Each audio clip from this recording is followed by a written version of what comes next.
The summer of 1847 settled over Natchez, Mississippi, like a fevered blanket, thick and unrelenting. The air hung heavy with the scent of magnolia blossoms and something darker, the quiet rot that festered beneath the surface of southern gentility. Wexler Hall rose from the earth like a monument to ambition. 3 stories of white columns and wrought iron balconies, surrounded by 800 acres of prime cotton land that stretched toward the muddy embrace of the Mississippi River. The house had been built by Colonel Jonathan Wexler's grandfather, but it was Jonathan who had transformed it into one of the most profitable plantations in Adams County. To the people of Natchez, Colonel Wexler was everything a Southern gentleman should be. At 38, he stood tall and imposing, with sharp features that suggested both intelligence and discipline. Tell me in the comments which country you are from and what you thought of this story. And if this story made an impression on you, subscribe to the channel so you don't miss any future stories. He attended Christ Church Episcopal every Sunday without fail, sitting in the 3rd pew with his leather-bound Bible and his young wife beside him. He hosted elaborate dinners where politicians and cotton merchants discussed the future of the South over imported wine and roasted duck. He spoke eloquently about duty, about order, about the natural hierarchy that God himself had ordained. But Eleanor Wexler knew a different man. She stood now at the 2nd-floor window of her private chamber, watching the field slaves move between the cotton rows like dark waves in a white sea.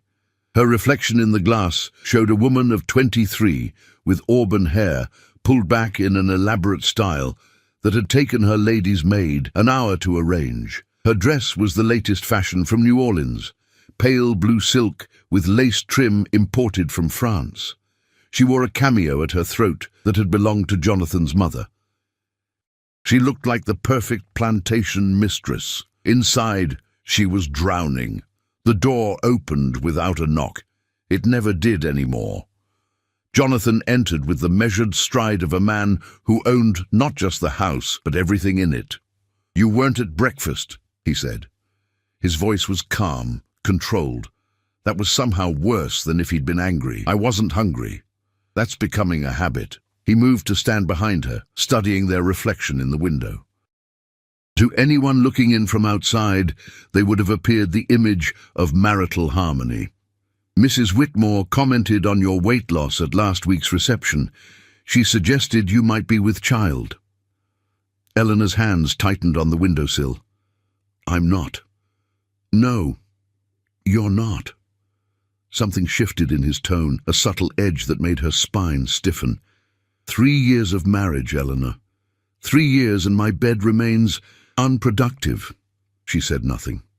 There was nothing safe to say. Jonathan's hand came to rest on her shoulder, his grip just tight enough to communicate ownership. "I've been patient. God knows I've been patient. A lesser man would have sent you back to your father in disgrace." "Perhaps you should have," Eleanor whispered. His fingers tightened painfully for just a moment, then released. He moved away, straightening his jacket with deliberate precision. "I've invited the Hendersons for supper tomorrow evening. You'll wear the green dress, the one with the emerald necklace, and you'll smile, Eleanor. You'll be the charming, devoted wife that this house requires. Of course." "Good." He paused at the door, his hand on the brass knob. "Oh, and Eleanor? I've had Tobias move the new slaves into the quarters, 5 strong bucks from the auction in New Orleans, premium stock. They'll be working the East Field starting Monday."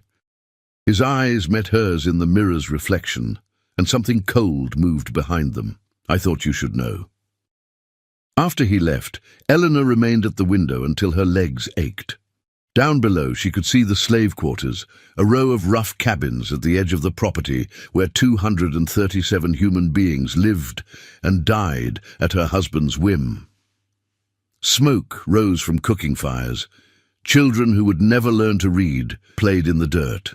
Women who had watched their babies sold away stirred pots of hominy and tried to survive another day, and somewhere among them was Thomas.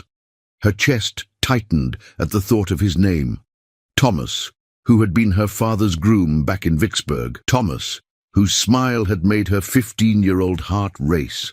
Thomas, who had taught her to ride properly, who had shown her the wild places along the river where magnolias grew thick enough to hide a whole world. Thomas, who had kissed her once, just once, behind the stables on a June evening that smelled of honeysuckle and possibility. Her father had discovered them. Not kissing. They'd been careful by then. But talking. Just talking. The way they always did. But talking was enough when a white girl and a slave were involved. Thomas had been sold the next day. Eleanor had been informed 3 weeks later that she would be marrying Colonel Jonathan Wexler of Natchez. The arrangement had already been made, the contract signed. Her opinion was not required. She'd been 17. That night, Eleanor sat at the mahogany dining table while Jonathan carved a roast with surgical precision. The crystal chandelier cast warm light over the scene, the fine china, the silver, the portrait of Jonathan's grandfather watching from the wall with stern, approving eyes. "I spoke with Reverend Matthews today," Jonathan said, placing a perfectly cut slice of meat on her plate. "He mentioned he hasn't seen you at the ladies' auxiliary meetings." "I've been feeling unwell." "Then perhaps Dr. Whitmore should examine you." "That's not necessary." Jonathan set down his knife and fork with deliberate care. "Eleanor, I am trying to understand your melancholy. I've provided you with everything a woman could want. This house, your servants, a position of respect in Natchez society. What more could you possibly need? To have married someone else," she thought. To live in a world where loving the wrong person wasn't a crime. To wake up one morning and not feel like I'm buried alive in silk and silver. "Nothing," she said aloud. "You're right. I have everything." His expression shifted, satisfaction mixed with something else. Something that made her stomach turn. "I'm glad you recognize that." "Because I've been thinking, Eleanor, about your ungrateful disposition, about what it represents." She set down her wineglass carefully. "I don't understand." "Don't you?" He leaned back in his chair, studying her the way one might study an interesting insect. "You came to me damaged goods, Eleanor. Oh, your father swore you were pure, but we both know that was questionable. A girl who spent so much time in the stables with the horses and the grooms." Her face went cold. "Nothing happened, perhaps. Perhaps not. But the doubt remains, and that doubt has poisoned our marriage from the beginning." He took a sip of wine, his movements unhurried. "I've decided it's time to purge that poison, to ensure that you understand, completely and irrevocably, your place in this house. Jonathan, tomorrow night after the Hendersons leave, we're going to have a private lesson in obedience." His smile was slight, controlled. "I think 5 should be sufficient. 5 strong reminders of exactly what you are and what your station entails." Eleanor's blood went to ice. "What are you talking about?" "You'll see." He returned to his meal, cutting another precise slice of meat. "Now eat, darling. You're going to need your strength." That night, Eleanor locked her chamber door and pushed a chair against it for good measure. She stood at the window looking out at the dark expanse of the plantation, at the distant lights from the slave quarters, and felt the walls closing in. Somewhere in the darkness, an owl called. The sound was mournful, endless, like a warning that came too late. The next evening arrived with the oppressive weight of inevitability. Eleanor, dressed in the green silk gown as instructed, her hands trembling so badly that her maid, Patience, had to fasten the tiny buttons along her spine 3 times before getting them right. "You feeling poorly, Miss Eleanor?" Patience asked softly, her dark eyes meeting Eleanor's in the mirror with concern that went beyond duty. "I'm fine," Eleanor lied, touching the emerald necklace at her throat. It felt like a noose. The Hendersons arrived precisely at 7 o'clock, their carriage rolling up the long drive lined with ancient oak trees draped in Spanish moss. Margaret Henderson was a plump woman in her 50s who spoke in a constant stream of gossip and complaints. Her husband, Charles, owned the neighboring plantation and spent most social occasions discussing cotton prices and the unreliability of slave labor. Eleanor moved through the evening like a ghost inhabiting her own body. She smiled at Margaret's stories about the new rector's scandalous sermons. She nodded when Charles expounded on the need for harsher discipline in the quarters. She watched Jonathan play the perfect host, charming, intelligent, the very picture of southern civility. "Your husband tells us you've been unwell," Margaret said as they moved to the parlour for after-dinner cordials. "Nothing serious, I hope." "Just a passing malaise," Eleanor managed. "I'm quite recovered." "Good, good. A woman needs her health, especially when trying to provide her husband with heirs." Margaret's eyes flickered meaningfully toward Eleanor's flat stomach. 3 years is rather a long time, dear."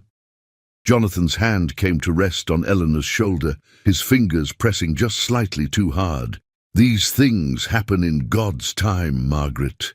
We remain optimistic." The evening dragged on with agonizing slowness. Eleanor counted the ticks of the grandfather clock in the corner. Each minute that passed brought her closer to whatever horror Jonathan had planned. She tried to catch his eye, to plead silently for mercy, but he avoided her gaze with the casual cruelty of a man who had already made his decision. Finally, mercifully, the Hendersons made their departure. Eleanor stood on the front portico, waving as their carriage disappeared down the drive, the lanterns swinging gently in the humid night air. When she turned back toward the house, Jonathan was waiting in the doorway. The light from inside cast his face in shadow, making him look like something carved from stone. "Come with me," he said. "Jonathan, please. Now, Eleanor."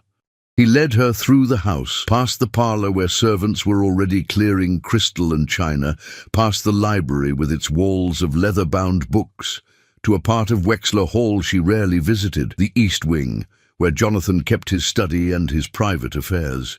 He stopped at a heavy oak door she'd never seen opened.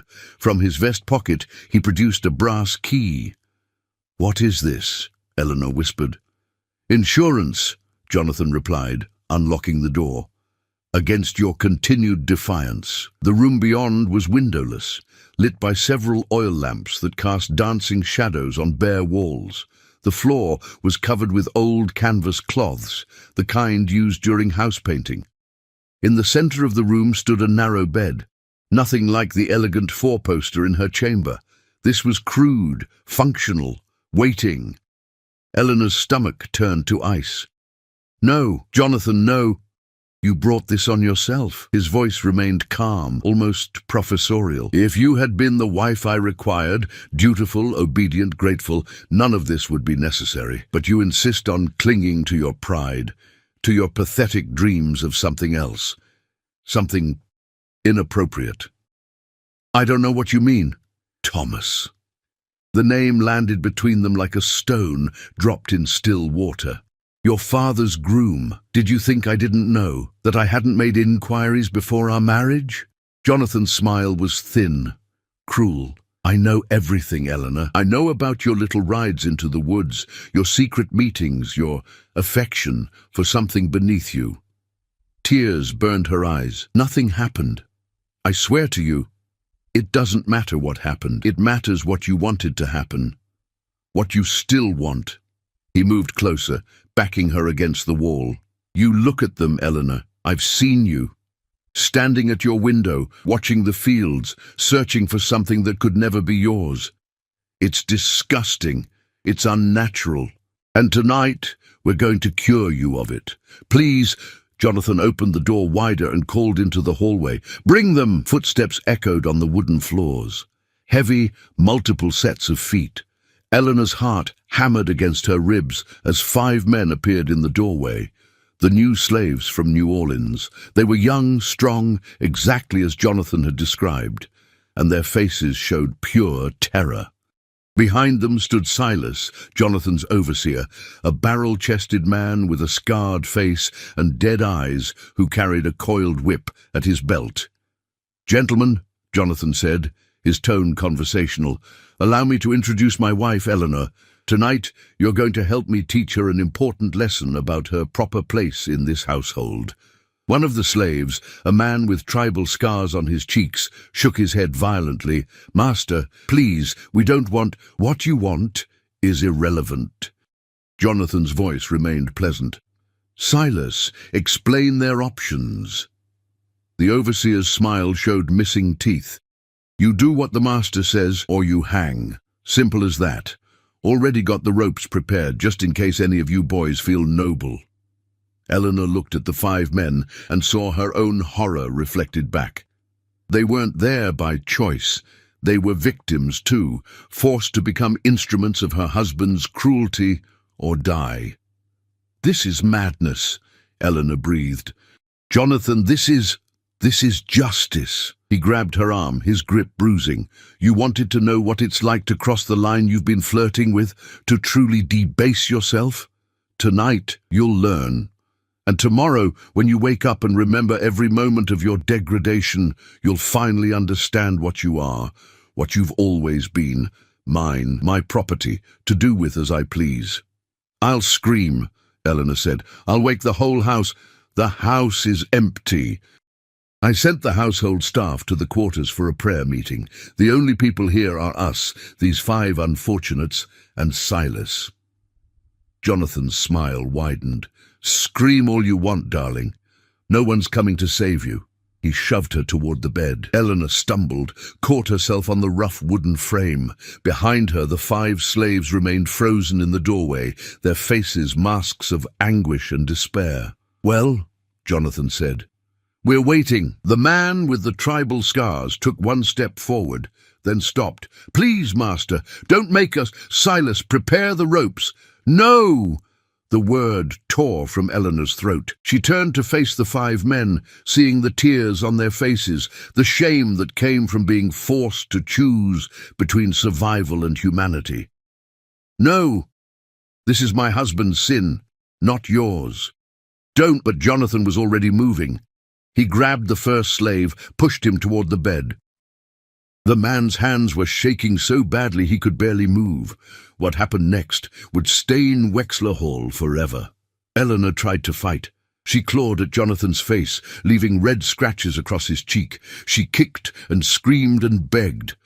But Jonathan was strong, and Silas was there, and the 5 slaves had no choice but to comply or die. One by one, they approached the bed. One by one, they participated in Jonathan's carefully orchestrated nightmare. And through it all, Jonathan watched from a chair in the corner, his face serene, satisfied, as if he were observing an agricultural experiment, as if the screams were data to be recorded. "You see," he said at one point, his voice cutting through Eleanor's sobbing. "This is what you wanted, isn't it? To be touched by them? Well, now you have it. Now you know exactly what that means." By the time it was over, the canvas cloths were stained with blood and tears. Eleanor lay motionless on the bed, her green dress torn beyond repair, her emerald necklace broken and scattered across the floor like drops of poison. The 5 slaves stood against the wall, their faces hollow. They had been forced to become monsters, and they knew it. That knowledge would haunt them for whatever remained of their lives. "Take them back to the quarters," Jonathan told Silas. "Separate cabins, no communication with anyone. If they speak of this, hang them." Silas herded the men out like cattle. As they disappeared into the darkness, Eleanor heard one of them sobbing. Jonathan approached the bed, looking down at his wife with clinical interest. "I trust we won't have any more problems with your attitude." Eleanor didn't respond. She was somewhere else now, somewhere far away where the body on the bed was just meat, just matter. The person she had been, the girl who had loved horses and river walks, who had dreamed of a different life, had died sometime during the last 3 hours. "Clean yourself up," Jonathan said. "I'll have patients draw you a bath. We'll discuss your future behavior in the morning." He left her there, locking the door behind him. Eleanor lay in the darkness, listening to the sound of her own breathing. Somewhere in the house, a clock struck midnight. Outside, the Mississippi River rolled on, indifferent to everything that happened on its banks. She had stopped crying. Tears required feeling, and feeling had become too dangerous. Instead, she began to plan. Eleanor didn't emerge from her chamber for 3 days. Patients brought food that went untouched. Jonathan knocked twice, testing the door he'd allowed her to lock, but he didn't insist on entry. His point had been made. Now he was content to wait for her surrender. On the 4th morning, Eleanor appeared at breakfast as if nothing had happened. She wore a modest day dress of dove grey. Her hair was perfectly arranged. Her hands didn't shake as she buttered her toast. Jonathan looked up from his newspaper with evident satisfaction. "Good morning." "Good morning," Eleanor replied, her voice empty of inflection. "I'm pleased to see you've recovered from your indisposition." "Yes, I've had time to reflect." "And?" Eleanor met his eyes for the first time since that night. What he saw there made him pause. Not fear, not submission, but something else. Something blank and waiting. "You were right," she said. "I forgot my place. It won't happen again." Jonathan smiled. "I'm glad we understand each other." But he didn't understand. Not at all. That afternoon, while Jonathan met with his cotton factor in the study, Eleanor walked out to the east fields. The summer sun beat down mercilessly, and the slaves moved between the rows of cotton in a rhythm as old as the land itself. Overseers on horseback patrolled the boundaries, ensuring no one slacked in their labor. Eleanor walked until she found what she was looking for, the 5 men from that night, working a section far from the others, isolated, marked. The man with tribal scars saw her approaching and dropped his gaze immediately. Beside him, the others did the same. They had been taught not to look at white women, especially not this white woman. "Please," Eleanor said softly. "Look at me." Slowly, reluctantly, the scarred man raised his eyes. "What's your name?" Eleanor asked. A long silence. Then, "They call me Samuel, ma'am." "Samuel." "And the others?" "Daniel, Isaac, Benjamin, Moses." He pointed to each in turn. We're sorry, ma'am, for what—" "Don't." Eleanor's voice cracked. "Don't apologize for what he forced you to do. This wasn't your sin." "It was his." Samuel's eyes widened slightly. In the distance, an overseer shouted at someone. The crack of a whip echoed across the fields. "Ma'am, you shouldn't be talking to us. Master finds out." "I don't care what the master finds out anymore." Eleanor looked at each of them in turn. "He broke something in me that night, something I don't think can be fixed. But I want you to know, what happened wasn't your fault. The shame belongs to him alone." Moses, the youngest of the 5, spoke up suddenly. "There's talk in the quarters, ma'am. Old Ruth says when something evil enough happens, the land itself remembers. Says it gets in the water, in the soil. Says it waits." "Old Ruth's a fool," Samuel muttered. "Talking like that'll get her sold south." But Eleanor felt something shift in her chest, a dark seed of possibility. "This old Ruth, where can I find her?" "Miss Eleanor!" The shout came from behind her. Patience was hurrying across the field, her face anxious. "Your husband's looking for you. Says it ain't proper for you to be out here in the heat." Eleanor turned back to the 5 men. "Remember what I said. The shame is his."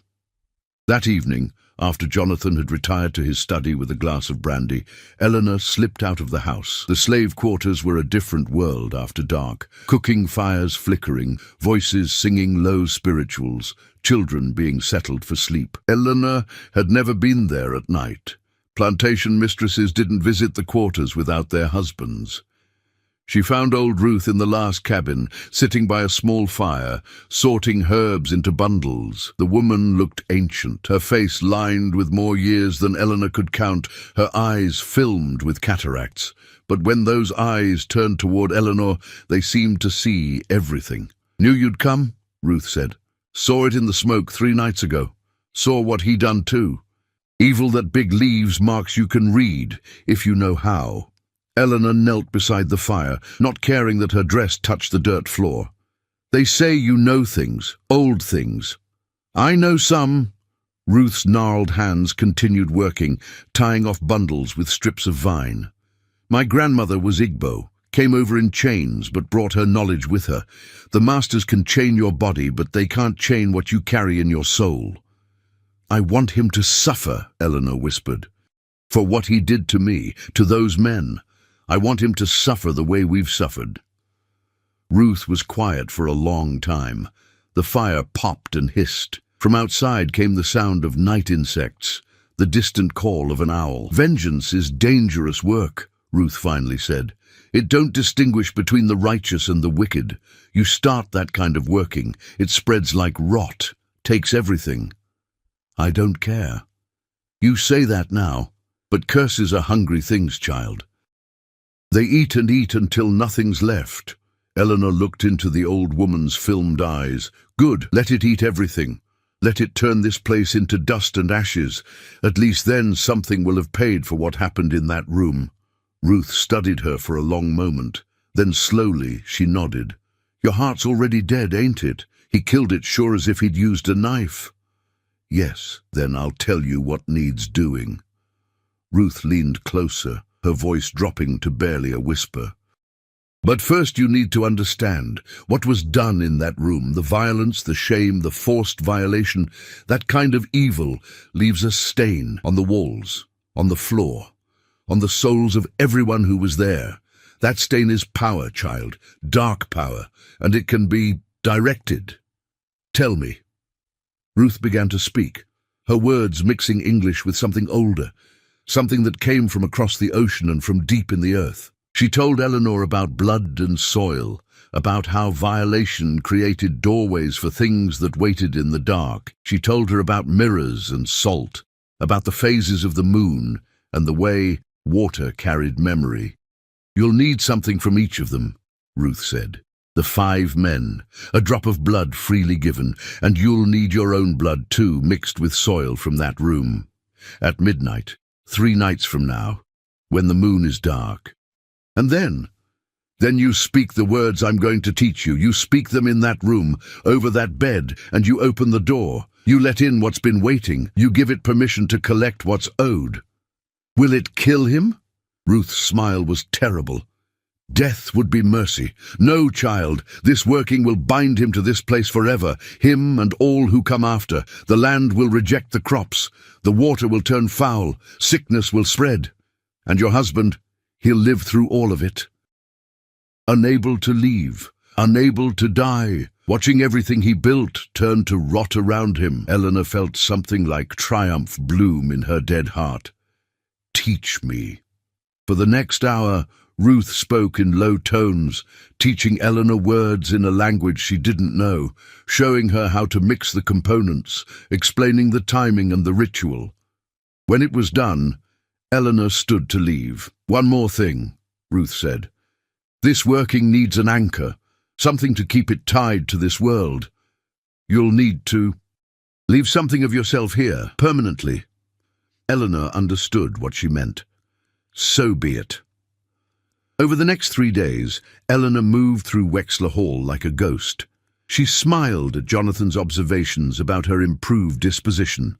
She took her meals on time. She attended a ladies' tea at the Hendersons and discussed plans for the Harvest Festival.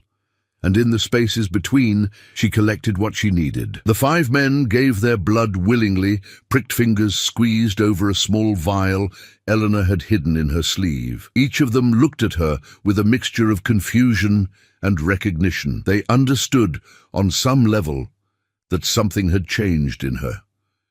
That the broken woman from that night had transformed into something else. On the night of the dark moon, Eleanor waited until Jonathan's snoring echoed from his chamber. She crept through the silent house, carrying her vial and Ruth's bundle of herbs, to that locked room in the east wing. The door opened silently. Inside, the room looked exactly as it had that night. The bed, the canvas cloths, even some of the bloodstains. Jonathan had ordered it preserved, perhaps as a reminder, perhaps because he planned to use it again. Eleanor stood in the center of the room and began the ritual. She mixed blood with soil, soil with herbs, herbs with words that burned her throat to speak. She walked the perimeter of the room, tracing symbols Ruth had taught her. She sat on the bed where she'd been violated and spoke directly to the darkness, inviting it in, giving it shape and purpose. The air grew cold despite the summer heat. The lamp flames flickered and dimmed, and Eleanor felt something respond to her call, something vast and patient and hungry. "For what was done here," she whispered, "let there be payment. Let the land reject the seed. Let the water run foul. Let sickness spread through every living thing that calls this place home. And let Jonathan Wexler live to see it all. Let him watch everything he built crumble to dust. Let him know it was his own cruelty that destroyed him." The darkness seemed to pulse in acknowledgement. Eleanor took the knife she'd brought and drew it across her palm. Blood welled up, dark in the dim light. She let it drip onto the canvas cloths, mixing with the old stains. "I anchor this working with my blood and my death," she said. "I give myself to the curse. I stay to watch it unfold." In the corner, something moved, a shadow deeper than the others. Eleanor smiled. It was done. She left the room and locked the door behind her. She walked through Wexler Hall one last time, touching the expensive wallpaper, the imported furniture, the crystal chandeliers. All of it would rot. All of it would fall. She made her way to the barn as dawn began to lighten the eastern sky. The rope was where the stable hands kept it, coiled and waiting. Eleanor was calm as she climbed onto the hay bale, as she fashioned the noose, as she slipped it over her neck. Her last thought was of Thomas, of that one kiss behind the stables, of the life she might have had. Then she stepped off into nothing. They found Eleanor's body at sunrise. The stable boy who discovered her ran screaming to the house, and within minutes the entire plantation was in chaos. Jonathan stood in the barn, staring up at his wife's hanging corpse, his face unreadable. "Cut her down," he ordered. But when they tried, the rope wouldn't cut. 3 different knives, each one sharp enough to slice through leather, couldn't make a mark on the hemp. It took an axe to finally bring her down, and even then the rope seemed to resist, as if it didn't want to release its prize. Dr. Whitmore arrived from Natchez to examine the body and provide the death certificate. "Suicide by hanging," he said, shaking his head sadly. "The poor woman must have been troubled. Perhaps you should have sent her to see a specialist, Colonel." "Perhaps," Jonathan said coldly. They buried Eleanor in the family cemetery, a small plot surrounded by iron fencing on a hill overlooking the river. Reverend Matthews said words about God's mercy and the mystery of the feminine mind. Margaret Henderson wept theatrically. The slaves who had been ordered to attend stood silent, their faces carefully blank. Only old Ruth showed any real emotion. She stood at the back of the crowd, tears running down her weathered face, whispering words in that old language that nobody else understood. "What's she saying?" Jonathan demanded of Silas. The overseer shook his head. "Can't tell, master. African gibberish." But Samuel, standing nearby, understood some of it. His grandmother had spoken similar words, and what he heard made his blood run cold. "She's not in the grave," Ruth was saying. "She walks, she watches, she waits." The first sign came 3 days after the funeral. The cotton in the east fields, the section where the 5 men worked, began to wither. The bolls turned black overnight, as if struck by some invisible blight. Jonathan ordered the infected plants burned, but the rot spread. Within a week, half the cotton crop was ruined. "It's the heat," the agricultural extension agent from Natchez said, examining the blackened plants. "Sometimes in late summer you get a fungal bloom, but it wasn't heat." The temperature had actually dropped 10 degrees, bringing unusual coolness to the Mississippi summer, and the blight was spreading in a perfect circle, with that locked room in the east wing at its center. Next came the water. The well that had provided clean, cold water for Wexler Hall since its construction suddenly turned brackish. When they drew up a bucket, the water smelled of iron and rot. "Must be contamination from the river," Jonathan said, though the well was nowhere near the Mississippi. Dig a new one. They dug 5 new wells. All of them produced the same foul water. The horses began to die. One morning, the stable master found 3 of Jonathan's prized thoroughbreds dead in their stalls. Their eyes rolled back, foam crusted around their mouths. The veterinarian could find no cause of death. Poison, maybe, he suggested. You have any enemies, Colonel? Jonathan's enemies list was growing by the day. His neighbors began to avoid him, whispering that Wexler Hall was cursed. Dinner invitations dried up. The Hendersons stopped returning his calls. Even Reverend Matthews found reasons not to visit. And then there were the sightings. It started with the household staff. Patience swore she saw Miss Eleanor standing at the second-floor window wearing the torn green dress from that night. When she ran upstairs to check, the room was empty. 2 kitchen maids quit without notice, claiming they'd seen a woman in white walking the hallways at night, leaving wet footprints even though it hadn't rained. Samuel saw her in the cotton fields at dusk, standing among the blighted plants, her face pale as bone. When he blinked, she was gone. It's just grief, Jonathan insisted, even as his own sleep became troubled. Collective hysteria. The woman is dead and buried. But he'd started locking his chamber door at night, and he'd taken to keeping a loaded pistol on his nightstand. 6 weeks after Eleanor's death, the first slave fell ill. A young woman named Mary collapsed in the kitchen, burning with fever, her skin covered in dark blotches. By evening, 5 more showed the same symptoms. By the next morning, 20 were sick. Dr. Whitmore came again, examined the patients, and shook his head grimly. Some sort of plague. I've never seen anything like it. You need to quarantine the sick immediately. They set up a quarantine in one of the barns, but the disease kept spreading. It didn't seem to follow any logical pattern. It struck young and old, strong and weak, with apparent randomness. The only commonality was that all the victims reported the same thing before falling ill. They had seen a woman in a white dress standing at the foot of their beds, watching them with empty eyes. 3 slaves died in the first week, 7 more the next week. The survivors began to whisper about haints and curses. Some tried to run, but they never made it past the property line. They'd be found the next morning, wandering in circles near the edge of the plantation, confused and disoriented, as if some invisible barrier prevented their escape. It's like the land won't let them go, Silas observed. Jonathan's face had gone gaunt. He'd lost 20 pounds. His hair was turning grey at the temples, and his eyes had developed a haunted, hunted look. This is natural causes, he insisted. Disease, blight, bad luck, nothing more. But even he was beginning to doubt. One night, unable to sleep, Jonathan walked through Wexler Hall with a lamp. He found himself drawn to the east wing, to that locked room.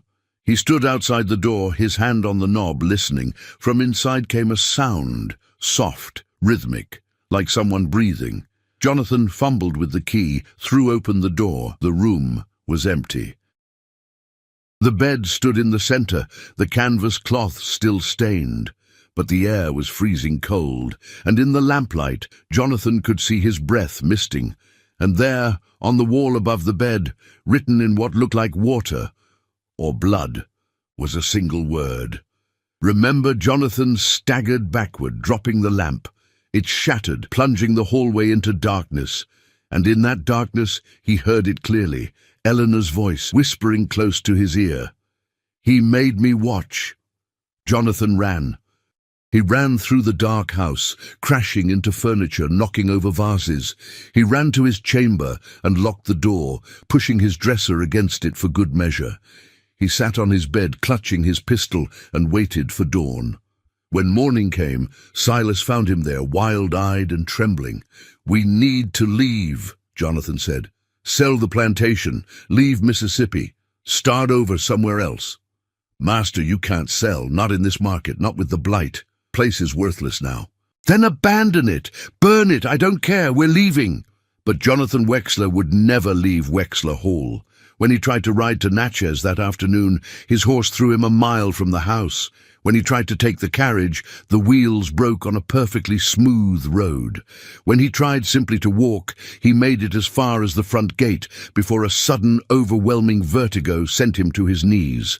The curse had him bound, just as Ruth had promised. By autumn, Wexler Hall was a ghost of its former glory. The cotton fields were black ruins.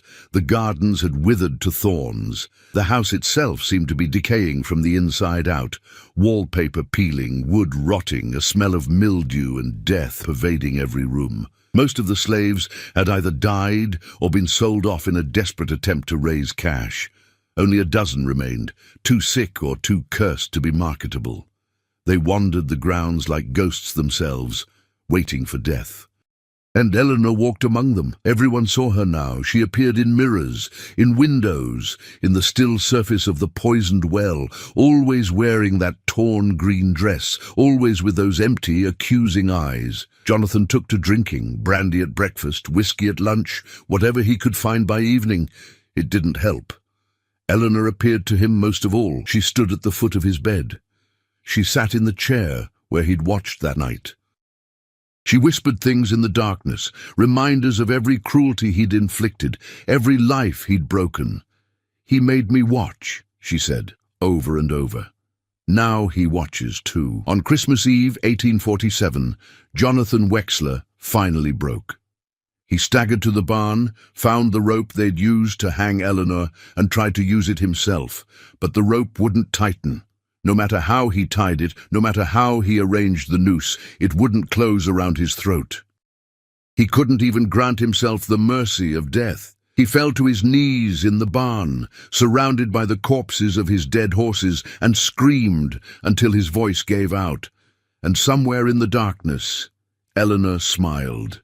Jonathan Wexler lived for 30 more years. 30 years trapped in a rotting mansion on cursed land, unable to die, unable to leave, unable to do anything but watch the slow decay of everything he'd built. The story of Wexler Hall spread through Natchez and beyond.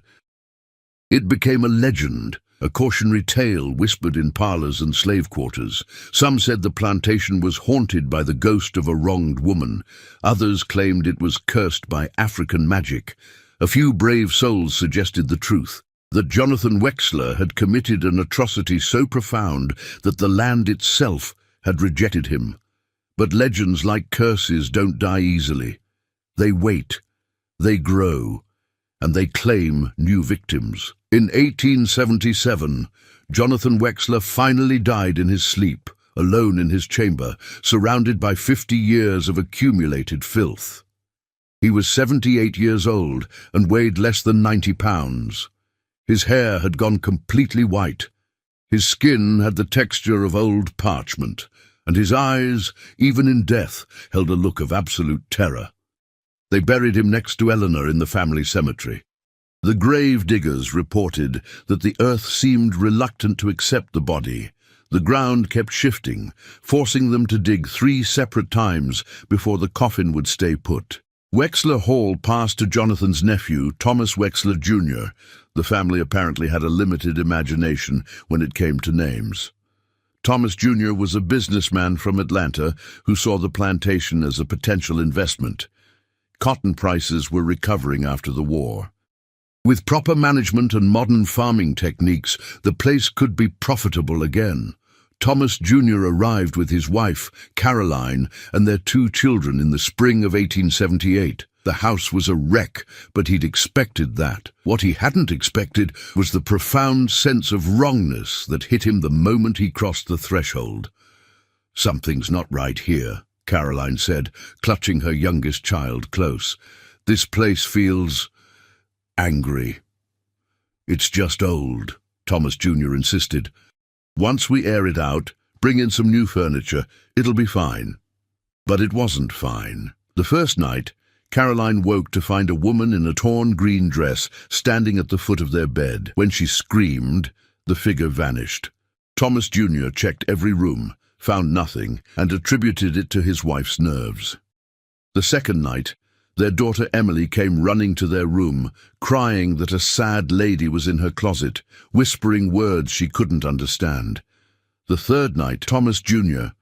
himself saw Eleanor. She appeared in the mirror of Jonathan's old study as he was reviewing the plantation ledgers. She just stood there, staring at him with those empty eyes, her lips moving soundlessly. Thomas Jr. dropped his pen. "Who are you?" Eleanor's reflection smiled. Then she pointed toward the east wing. Against every instinct of self-preservation, Thomas Jr. followed. He found the locked room, forced open the door. It took 3 tries, as if the house didn't want to yield, and discovered the scene that had been preserved for 30 years. The bed, the canvas cloths, the stains, and on the wall, written in what appeared to be fresh blood, "He made me watch. Now you'll watch too." Thomas Jr. sold Wexler Hall 1 week later, taking a massive loss. The new owners were a cotton consortium from Memphis. They lasted 6 months before bankruptcy.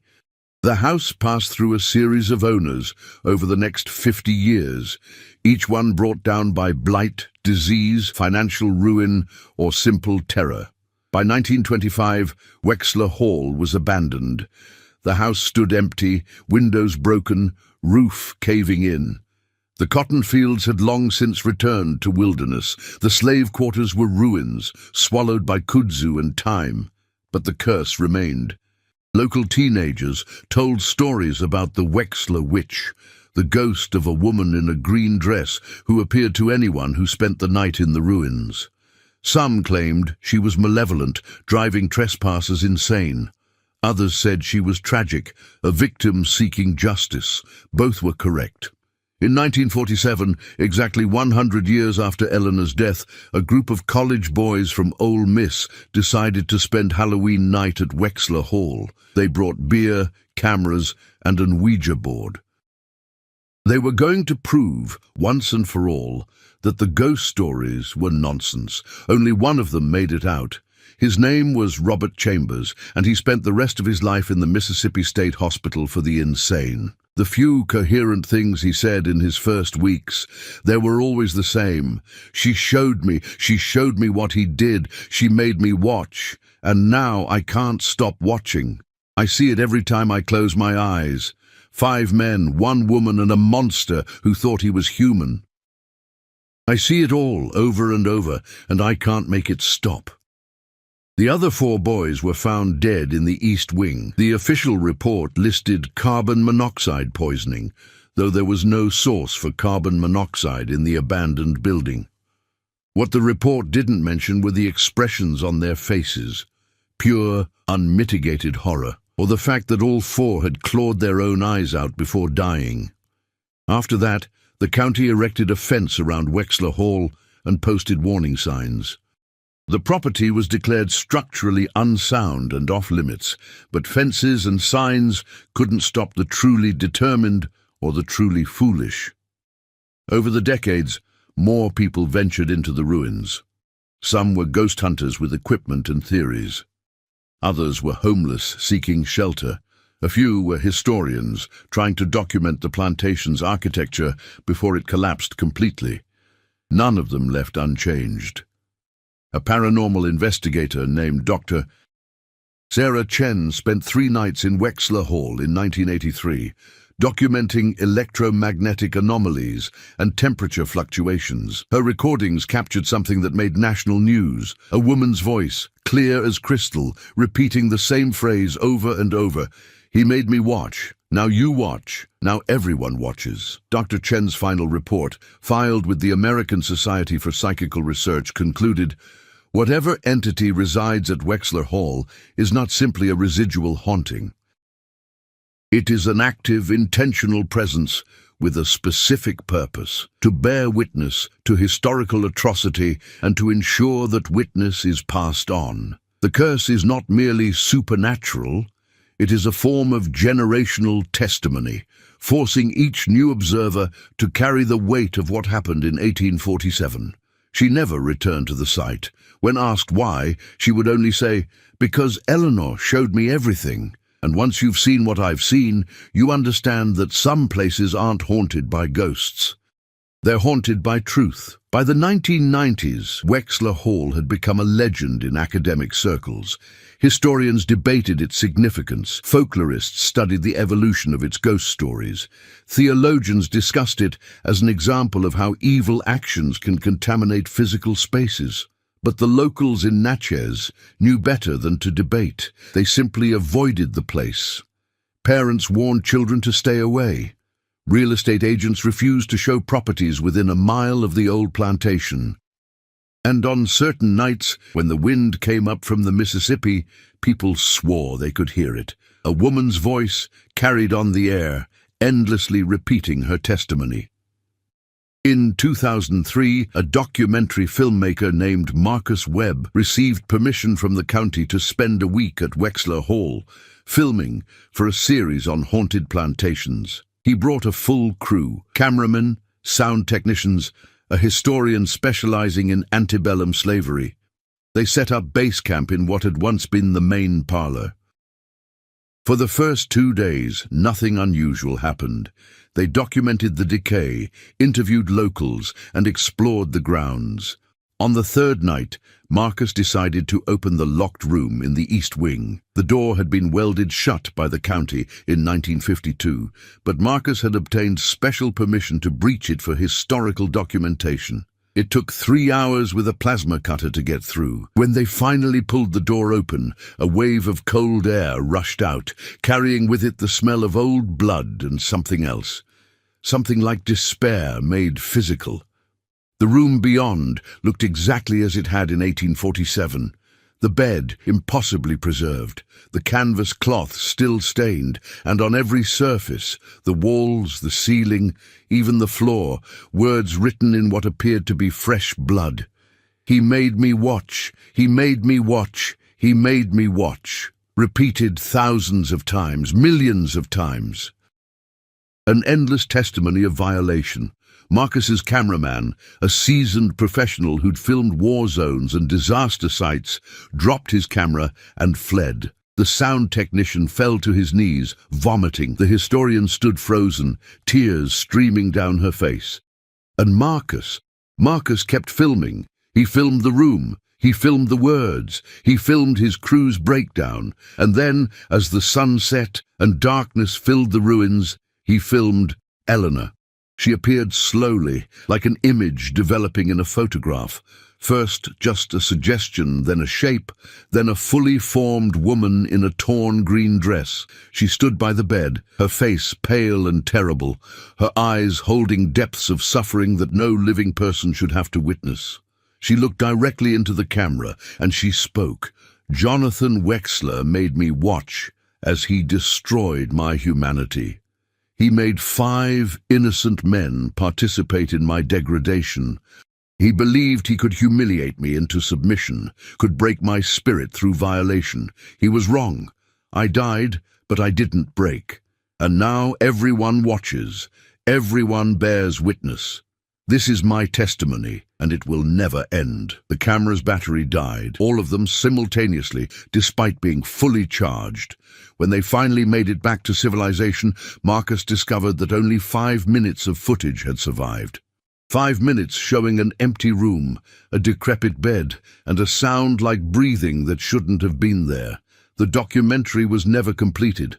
Marcus Webb retired from filmmaking and became a counselor for sexual assault survivors. When asked about the career change, he said only, "I learned at Wexler Hall that some stories need to be told, but also respected. Eleanor's testimony deserves better than exploitation." The historian, Dr. Janet Rodriguez, spent the next decade researching the actual history of Wexler Hall. She uncovered records that had been deliberately buried, slave narratives that hinted at Jonathan Wexler's cruelty, medical records showing unexplained deaths at the plantation, letters from neighbors expressing concern about unseemly occurrences at Wexler Hall. She also found something else: testimony from Samuel, one of the 5 slaves forced to participate in Eleanor's assault. He'd been interviewed in 1895 at age 70 by a northern journalist documenting the experiences of formerly enslaved people. Samuel's account was brief but devastating. Master Wexler was a demon in human skin. What he made us do to Miss Eleanor that night, it killed something in all of us. We weren't men after that. We were ghosts walking around pretending to be alive. I tried to forget, but Miss Eleanor won't let me. She comes to me in dreams still, 50 years later. Not angry at us, you understand, never angry at us. She just wants us to remember, to witness, to testify that it happened, that she existed, that what was done to her was real and evil and wrong. Dr. Rodriguez published her findings in a book titled Testimony in Blood, The Wexler Hall Atrocity and the Haunting of Historical Memory. It won several awards and became required reading in many courses on slavery, gender violence and historical trauma. But even academic recognition couldn't change what Wexler Hall had become, a monument to suffering, a testament to how violation echoes through time, and a permanent reminder that some evils are too profound to simply fade away. By 2010, the house had mostly collapsed. Only the east wing remained partially intact, that locked room impossibly preserved, as if the curse needed it to maintain its grip on the physical world. The fence around the property had been replaced with concrete barriers. Security cameras monitored the perimeter. The county had finally accepted that Wexler Hall wasn't just dangerous from structural instability. It was dangerous in ways that defied conventional understanding. But still, people came, drawn by curiosity, by disbelief, by a need to witness for themselves. And Eleanor was always waiting. In 2024, the Natchez Historical Preservation Society faced a dilemma. Wexler Hall, despite its dark history, was technically a significant historical site. The society had received a substantial grant to document and preserve important antebellum structures before they were lost to time. Wexler Hall was on the list. The project lead was a young historian named Dr. James Morrison, 32 years old, specializing in plantation architecture. He'd read Dr. Rodriguez's book and found it fascinating, but ultimately believed the supernatural elements were folklore built around a genuine historical tragedy. Ghosts aren't real, he told his team during the first planning meeting. What is real is that a horrific crime was committed at Wexler Hall in 1847. Our job is to document the physical structure before it collapses completely, and to ensure that the historical record preserves what happened there, not the legends, the truth. His team consisted of 5 people, 2 architectural surveyors, a structural engineer, a photographer, and a graduate assistant named Maya Chen. No relation to Dr. Sarah Chen, though the coincidence wasn't lost on anyone. They arrived at Wexler Hall on a cold October morning, exactly 177 years after Eleanor's death. The ruins looked even worse than the photos suggested. Most of the house had collapsed into rubble. The great columns lay broken like fallen trees. Kudzu and poison ivy had claimed everything, but the east wing stood. Damaged, crumbling, but still standing, as if something willed it to remain. We'll start with a full structural assessment, James said, studying his survey equipment. Maya, I want you documenting everything with photographs, every angle, every detail. This is probably our only chance before the whole thing comes down. They spent the morning working the exterior, taking measurements, assessing damage. The October sun was warm, but couldn't seem to penetrate the shadow that Wexler Hall cast. Even at noon, the ruins seemed to exist in permanent twilight. It was Maya who first noticed the birds, or rather the absence of them. "Have you noticed how quiet it is?" she asked during their lunch break. "No birds, no insects, no sounds at all except us." James looked around and realized she was right. The surrounding forest should have been alive with autumn sounds, birds migrating south, squirrels preparing for winter, the rustle of falling leaves. Instead, there was only silence. "Probably just a coincidence," he said, but his voice lacked conviction. That afternoon, they breached the East Wing's interior. The structural engineer, a practical man named Tom Brewster, assured them the floor would support their weight. They entered carefully, flashlights cutting through the gloom. The interior was a maze of collapsed ceilings and rotted wood. But as they moved deeper into the east wing, the decay seemed to reverse. The walls became more intact, the floor more solid, as if they were moving backward through time. And then they found it, the door. It was the only thing in the entire ruin that looked new. The heavy oak showed no signs of rot. The brass lock gleamed as if freshly polished. And carved into the wood in elegant script were words that made James's stomach turn. Witness chamber. That wasn't there in any of the historical photos, Maya whispered. I studied every image. That door was always blank. James reached for the knob. It turned easily. Wait, Tom said. Maybe we should... But James had already pushed it open. The room beyond defied physics. It couldn't exist in the collapsed structure they'd mapped that morning. But there it was, perfectly preserved, exactly as described in the historical accounts. The bed, the canvas cloths, the stains that had never faded, and covering every surface, walls, ceiling, floor, were words. Thousands upon thousands of words, written in what looked like dried blood. He made me watch. But also Samuel, Daniel, Isaac, Benjamin, Moses, innocent Jonathan Wexler, monster. I died, but I remember. I remember, so you must remember too. This is my testimony. Bear witness, bear witness, bear witness. Maya started photographing frantically, tears streaming down her face. The surveyors stood frozen. Tom backed toward the door. James moved to the center of the room, overwhelmed by what he was seeing. This wasn't folklore, this wasn't legend, this was a crime scene, preserved by forces he didn't understand, demanding acknowledgement. And then Eleanor appeared. She didn't materialize gradually or fade in like movie ghosts. One moment the room was empty, the next she was there standing by the bed in her torn green dress. Her face was young, beautiful, and absolutely destroyed by suffering. She looked at each of them in turn. When her eyes met James's, he felt something break open in his chest, a direct transmission of everything she'd experienced. The arranged marriage, the isolation, the violation, the curse, the endless years of waiting for someone to truly see, to truly understand. James fell to his knees. "I'm sorry," he choked out. "I'm so sorry for what he did to you." Eleanor's expression didn't change. She turned to Maya, who was still photographing, still documenting, and nodded slightly. Approval. Then Eleanor spoke, her voice like wind through dead leaves. Jonathan Wexler owned 300 souls. He bought and sold human beings like livestock. He beat them, starved them, separated families, destroyed lives. But those crimes were legal, sanctioned, expected. What he did to me and to 5 innocent men was different only in degree, not in kind. This plantation was built on violation. My curse simply made visible what was always here.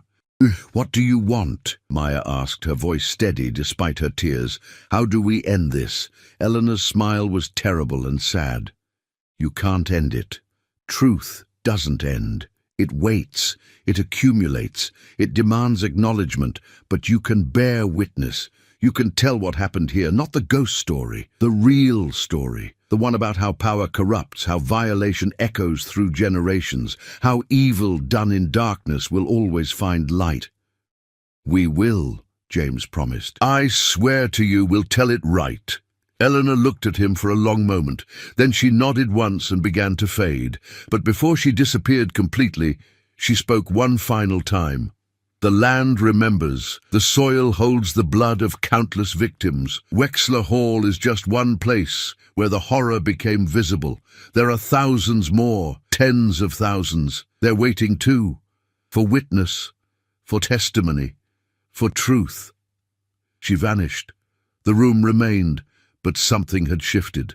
The words on the walls began to fade, not disappearing, but becoming transparent, as if finally satisfied that they'd been seen and understood.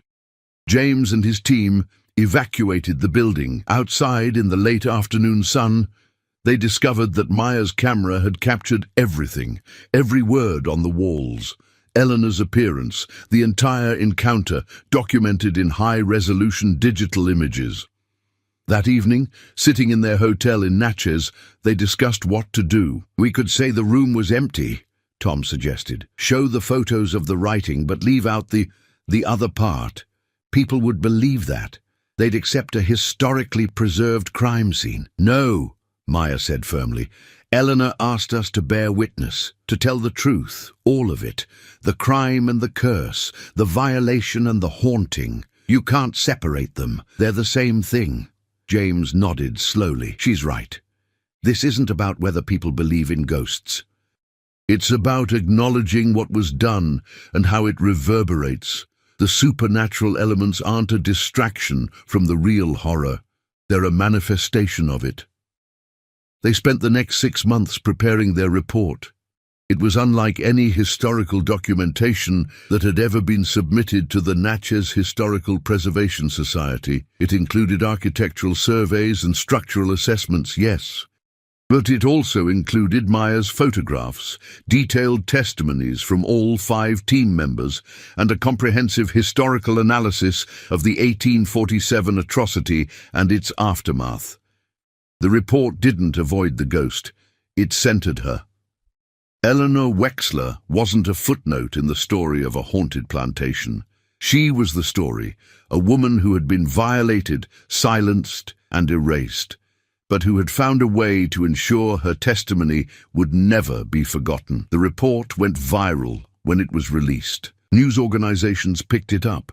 Documentary filmmakers requested interviews. Skeptics dismissed it as elaborate fraud. Believers held it up as definitive proof of the supernatural. But the response that mattered most came from an unexpected source: descendants of the 5 slaves who had been forced to participate in Eleanor's assault. Samuel's great-great-great-grandson, a minister named Reverend Michael Freeman, traveled from Chicago to Natchez to meet with James and Maya. He brought with him a family Bible that had belonged to Samuel, with a note tucked inside. "To whoever reads this, I was forced to commit evil that night. I never forgave myself, even though Miss Eleanor showed me in dreams that she placed no blame on me. I pass this burden to my children and their children with a request: remember what happened. Remember that evil doesn't die with the perpetrator. It lingers, it waits, it demands witness. Tell the truth, even when the truth is terrible." Especially then, Reverend Freeman stood with James and Maya outside the ruins of Wexler Hall and said a prayer. Not an exorcism. Eleanor didn't need to be cast out. A prayer of acknowledgement, of witness, of shared grief for all the victims, living and dead, who had suffered on that cursed ground. As he spoke, something changed in the air. The oppressive silence that had hung over Wexler Hall for 177 years seemed to lift, just slightly. Birds began to sing in the surrounding trees. A breeze moved through the ruins, carrying with it the scent of fresh earth rather than decay. Eleanor appeared one final time, visible only to Maya, who was photographing the prayer service. She stood at the edge of the ruins, her face finally at peace. She mouthed 2 words: "Thank you." Then she was gone. Not gone from the world. The curse was too deep, the trauma too profound for that, but gone from the constant, agonized watching. Her testimony had been heard, her story had been told. The truth had been acknowledged. Wexler Hall collapsed completely 6 months later, as if it had only been waiting for permission to fall. The county designated the site a memorial. A plaque was erected, telling the truth. On this site stood Wexler Hall, a plantation built on the enslavement and exploitation of human beings. In 1847, Colonel Jonathan Wexler committed an atrocity against his wife Eleanor and 5 enslaved men: Samuel, Daniel, Isaac, Benjamin, and Moses. The crime was covered up, but its effects echoed through generations. This memorial stands as testimony to all who suffered here, and as a reminder that historical trauma demands acknowledgement, truth, and the courage to witness even the most painful parts of our past. The memorial didn't end the haunting. People still report seeing a woman in a white dress near the ruins. Strange occurrences continue. The land still feels wrong, still carries the weight of everything that happened there. But now, when Eleanor appears, she's not screaming. She's not desperate. She's simply there, a witness to her own story, ensuring that future generations remember what Jonathan Wexler did and how violation, humiliation, and cruelty leave marks that time alone cannot erase. James Morrison now teaches courses on historical trauma and the ethics of historical preservation. Maya Chen specializes in documenting sites of atrocity, bringing the same careful attention to witness and testimony that she learned at Wexler Hall. Tom Brewster retired from structural engineering and volunteers with organizations supporting survivors of sexual violence. All of them carry Eleanor's story with them, not as a ghost tale to frighten people, but as a reminder of humanity's capacity for cruelty and the importance of bearing witness to that cruelty, no matter how uncomfortable it makes us. On October nights, when the wind comes up from the Mississippi River and crosses the land where Wexler Hall once stood, locals say you can still hear it. A woman's voice, no longer screaming but speaking clearly, insistently, ensuring that her testimony continues. He made me watch as he destroyed my life. I made myself a witness to his evil. And now you watch too. Now you all bear witness. Remember what happened here. Remember that humiliation has power, that violation echoes through time, that truth, once spoken, can never be fully silenced.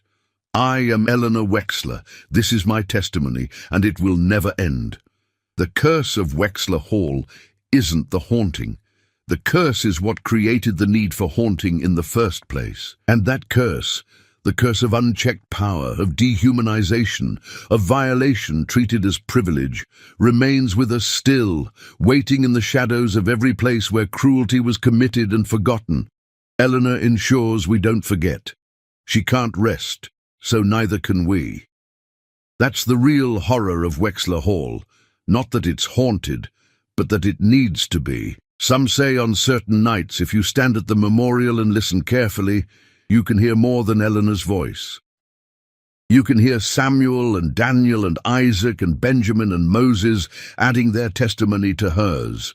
You can hear the hundreds of enslaved people who lived and died at Wexler Hall, their stories finally acknowledged.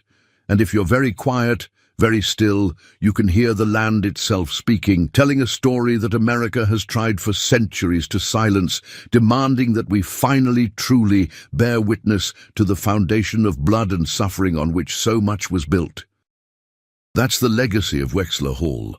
Not just one woman's ghost, but a testament to how historical trauma lives on, how violation demands acknowledgement, and how the dead will not stay silent when the living try to forget.